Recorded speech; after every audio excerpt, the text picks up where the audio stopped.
Hi, this is Alex from devstories.eu. GeoPandas, Episode 7 of 11. How do you merge a list of restaurants with a list of census tracts when they do not share any ID columns?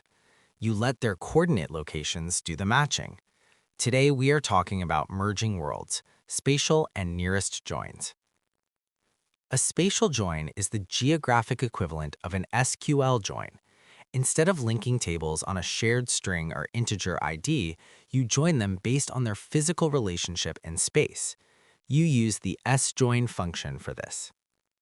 Consider a scenario where you have a GeoDataFrame of grocery store points and a separate GeoDataFrame of Chicago community polygons. You want to attach the community name to each grocery store row. To do this, you call sjoin on the grocery store's data frame and pass the community's data frame as the right-hand argument.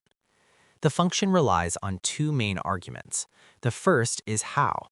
This works exactly like standard database joins. An inner join keeps only the stores that fall inside a community. A left join keeps all your grocery stores appending null values if a store happens to sit outside the community boundaries. A right join keeps all the communities, duplicating them if they contain multiple stores, and keeping them with empty store data if they have none. The second argument is predicate. This defines the spatial condition that must be met for a match.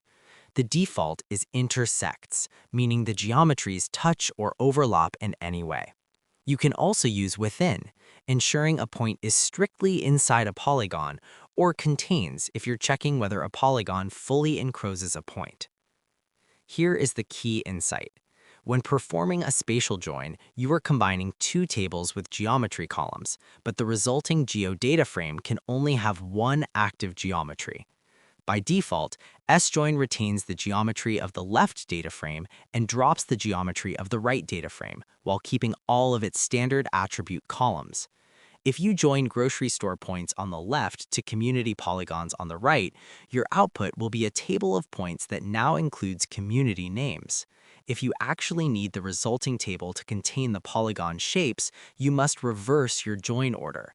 Make the communities the left table and the stores the right table.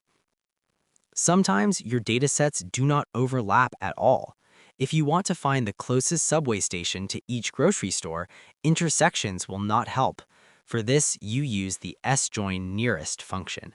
It operates similarly to a standard spatial join, but matches geometries based on proximity rather than intersection. You can pass a distance column argument as a string to sjoin nearest. This tells the function to append a new column to your results containing the exact computed distance between the matched items. You can also provide a max distance threshold. This restricts the join so it only matches if the nearest neighbor is within a specified radius, preventing you from linking a store to a station on the other side of the city simply because it happens to be the closest one available. Under the hood, both of these functions rely heavily on a spatial index. They do not calculate the distance or intersection between every single point and every single polygon, which would take massive amounts of time. They use the index to evaluate bounding boxes first, rapidly discarding geometries that are nowhere near each other before performing the heavy mathematical calculations. Treating physical location as your ultimate foreign key allows you to bridge datasets that otherwise have absolutely nothing in common.